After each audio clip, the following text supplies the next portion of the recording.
Hi hello నమస్తే welcome to my channel by channel కొత్తగా చూస్తున్నట్టయితే ముందుగా సబ్స్క్రైబ్ చేసుకోండి. అలాగే నేను చెప్పే వీడియో సమాధానం అందరికీ షేర్ చేయండి బై.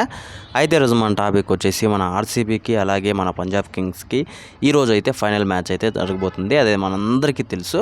కాకపోతే ఇక్కడ ఎవరు గెలుస్తారు అని చెప్పేసి చాలా ఆతృతగా ఉన్నారు భయ్య. చాలామంది ఆర్సీబీ ఫ్యాన్స్ అయితే ఇంకా మాదే కప్పు అని చెప్పేసి కూడా చాలా అయితే అసలు ఒక రేంజ్లో కాలు ఎగరేస్తున్నారని చెప్పొచ్చు. అలాగే ఇలాంటి పరిస్థితుల్లో నాకు తెలిసినంత వరకు నేను కూడా ఆర్సీబీనే గెలుస్తుంది అనుకుంటున్నాను భయ్య.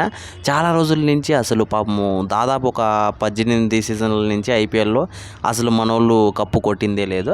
అంటే ఫైనల్కి 4 సార్లు వచ్చారు, పాపం ఓడిపోయారు. ఇదంతా పక్కన పెడితే మనోళ్ళు చాలా వరకు కష్టపడతారు భయ్య. అసలు కష్టపడడం అంటే వాళ్ళేనేమో అన్న టైప్లో అనిపిస్తుంది. కాకపోతే ప్రతిఫలం అయితే లేదు.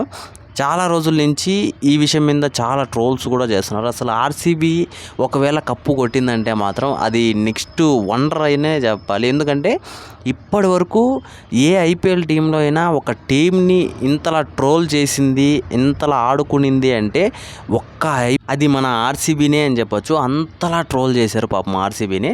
కాకపోతే ఈసారి ఖచ్చితంగా కప్పు మాత్రం మన ఆర్సీబీదే అని మాత్రం నేనైతే ఖచ్చితంగా చెప్తున్నా భయ్య. అంటే పంజాబ్ వాళ్ళు వీళ్ళకి సరిరారా అని చెప్తే అది తప్పు.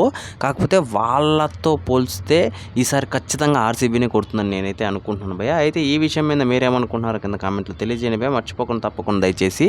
అలాగే ఏ టీం గెలుస్తుందో కూడా కింద కామెంట్లో తెలియజేయండి. నేనైతే ఖచ్చితంగా ఆర్సీబీనే అనుకుంటున్నాను. మీరు ఏ టీం గెలుస్తుందో కింద కామెంట్లో తెలియజేయండి మర్చిపోకుండా.